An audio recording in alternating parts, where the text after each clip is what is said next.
Hi guys. Okay, this guy is back in stock, and I swear to God, this is one of our most popular bags right now in the medium Mimi, XL Mimi, and this guy. And it is just, I can tell, I can see why, because at first, how fun is it? Like, this is crazy, right? These colors.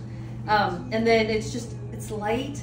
You can put so much stuff in here. I feel like you could just really, like, what I do is so on the airplane, right? You can crossbody it. You can put this under the plane. I always fold it and then just put it in the plane. I love this bag. I love the pink and red. The ancestor to this was our baby bag we carried. Yes, yeah. Right? So it's just a great bag. And if you've been looking for a new kind of spring bag, I feel like this is such a great one to have. And you could use it all year round. And what's so great about this is, like, then it becomes like you can put this as a poolside bag if you want to when you take it on vacation, and then it could be the day bag. So it's just a great, like, all-around bag. So I'm so excited. We finally got these back in stock, and I would definitely grab one if you guys are interested, right? Yeah. Okay, what else is going on, Matt? Finished watching Oh Naiad. my God. Okay, let's discuss that, right? Let's talk resilience right now. That's resilience, right, Matt? Like, so inspired. Oh my God. So I looked it up. So both Jodie Foster and Annette Bening are up for an Oscar for Best Actor and Best Supporting Actress. Wow. So isn't that great? Wow. But oh my God, that story is first crazy. The fact that she tried. I mean, for those people who don't know, this is Diana Naiad, who challenged herself to swim from Cuba to Florida. Yes. 103 miles. But it sounds like, okay, doable, but there's a reason why no one's ever done it before. I don't know. This is not a swimming pool. That's why. No, it's like sharks. And first of all, the currents are so crazy. It's like you have to be on a really good, perfect day to get it right, or else you start drifting. Well, first of all, who swims 103 miles? That alone is long, even if it was perfect conditions, right? Yeah. Then, like you said, sharks. Add box jellyfish who kill you. The box jellyfish was insane. She had one on her face. So she basically tried 4 times, failed, and then on her 5th attempt she made it. And she made it when she turned 64, which was insane. And her first attempt was at age 26 or something, 28. I mean, and so Matt and I were talking about this. So when she landed on shore, she had 3 takeaways, and I think those are great takeaways for anybody. For life. First is never give up, which she's totally right. And then don't let other people what you cannot do at a certain age, which I believe never too old to follow your dreams. And then the last thing is totally true. This may look like an individual sport, however, it is a group effort. So for her to swim that mileage, it took 35 people as a team to make this happen. So like, very skilled people. She as an individual was the one who actually swam it, but she could not have made it had not 2 kayakers had like a anti-shark electric invisible ring, a ship next to her, a captain, a box jellyfish specialist, a navigator, all these doctors, yeah. But like these are like the best of the best, you know. So it's not like you just get some guy off the street to be your kayaker. Well, those shark hunters, you said that, right? Yeah. Insane, just crazy. And I think it's also the trust in her trainer, who was Jodie Foster. They just communicated by just looking at each other. So I think it's just all those things put together, and then what happened was it was just the perfect day. I think that's what it was. Ultimately, yeah. Yeah, and she got right onto the correct current, and what was interesting was like... But it wouldn't have been the perfect day had she not put in all that effort before. Yes, right? And then the other interesting thing was when the shore looked so close, it was so far.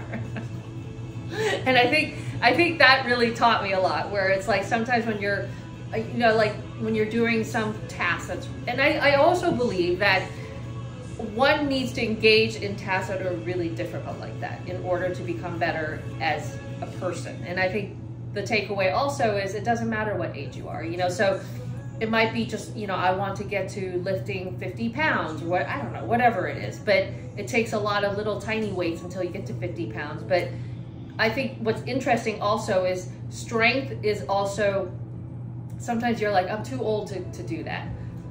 If you look at, there's a handle called Training with Joan. She's so inspiring to me. I think she's like 70 something, and you could see her from before till now, and she could lift that. It's crazy what she can lift, Matt. It's insane. But I think it's just like it's mind over, it's your mind caps you at what you can do. And I think also when people are like, you're too old, you can't do that.